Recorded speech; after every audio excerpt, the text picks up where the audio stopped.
I'm just letting y'all know. I'm going to be smiling a lot because I'm super happy right now. I'm just letting y'all know. Huh? I love to win. Hey, Zakai, Coach Stone was a little banged up this week and, didn't practice very much. How tough was it? Did you just kind of get loose as the game goes on, and did you feel like you finally, in the second half, hit your groove? Even though I wasn't practicing as much, I still was doing stuff on the sideline, still moving around, trying to be as mobile as I can, even though I'm not physically practicing with the team.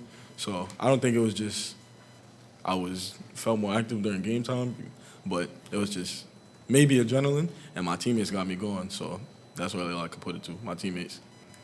Jake and David. In the second half, whenever Auburn came down the floor, the crowd just got louder and louder. What's it like being on defense in those moments and hearing it grow the more you guys are able to produce?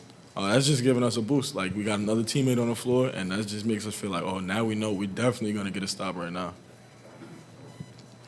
Zakai, when y'all were making the run, Bruce Pearl, after they lost to Florida last week, said they become too reliant on Jabari. Even though he's a special player, could you sense that they were looking to him, and was that kind of a cool feeling that y'all had this balanced attack and they were kind of looking for the same guy over and over again when the shot clock was getting late? Oh, yeah, we knew that they were going to go to him, and they kept going to him. I've seen in their past games that they didn't, so once I seen that they was doing that, we easily knew what the game plan was, but we just knew on defense, like, just lock in no matter who has the ball, no matter who's taking the shot. And I give it to Jabari. He's a really good player. He took some tough shots and made some tough ones, but we know what we had to do. Mike Van Wyck. Zakai, what's Brandon giving you the past couple games that he wasn't earlier in this season? I think his energy and just the connection that we have with him off the court, that's all. We know the confidence we have in him, and it's obviously now it's showing, but that's our guy. He just brings a different type of energy, whether it's him scoring, it's him rebounding, it's him getting a steal maybe. No matter what it is, he just brings a different type of energy.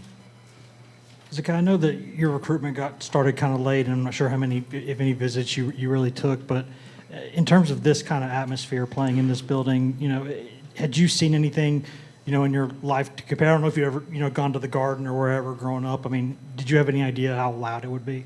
No. Actually, my teammate had asked me earlier did I think I ever was going to play in front of a crowd like this. I said, no. He's like, all right, show him why you were supposed to play in front of it.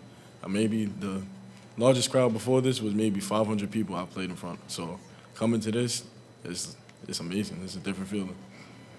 Coach Barnes said that during one of the timeouts that he told the team, if you will pick it up and play good defense, the crowd will get into it. Talk about that and the response the team had to that message. We wasn't having our best shooting game, so we knew one way or another we had to get ourselves going, whether it was just attacking the basket, cutting, moving. So we saw that we couldn't get it going on offense as much as we usually do. So we knew we had to pick it up on defense, and it sure enough changed the game for us. And the crowd? Oh, and the crowd was amazing. They gave us that extra boost. Like even when Auburn did come down to score, it felt like they didn't. So the crowd played a huge part in this game. Zakai, in the middle of the game, was Auburn's length giving y'all issues, and then kind of what changed for you all to find an offensive rhythm there in the game?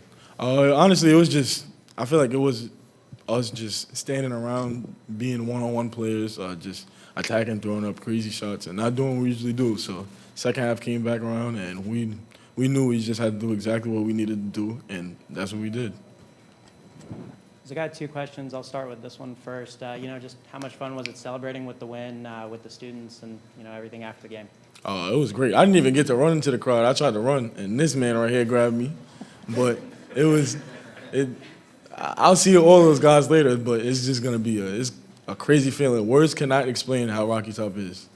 Cool. And the second one, I don't know if you saw, but Tennessee head baseball coach Tony Vitello was wearing a jersey of yours. Did you see that? And you have any comment about it? Yeah, after the game, I hugged him, and I did not know that was him. And then everybody was showing me, like, this is the baseball coach, right? This is the baseball coach. I was like, oh, man, I just gave him a hug. I didn't know who he was.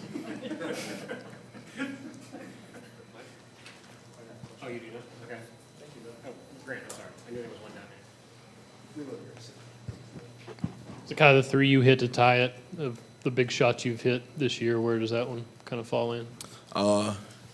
I feel like it just falls into play of not feeling like there's any pressure. Even though I would say the intensity would be up, but it's just we're doing the same thing we do in practice. It's just more people watching. That's how I look at it. So I don't want to say it's too much pressure. It's another shot. All right, Zakai, thank you. Sorry for getting ESPN. No problem, Tom.